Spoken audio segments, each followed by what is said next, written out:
Ang video na ito ay sobrang maselan. Kaya kung di matapang ang loob mo, wag mo na lang panoorin.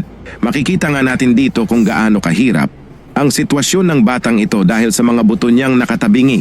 Kaya ginagawa ng chiropractor ang lahat ng kanyang makakaya upang maibalik sa normal ang mga buto ng bata.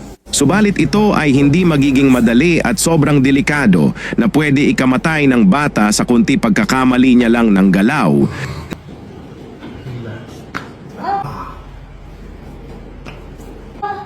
बस बस बेटा बस बस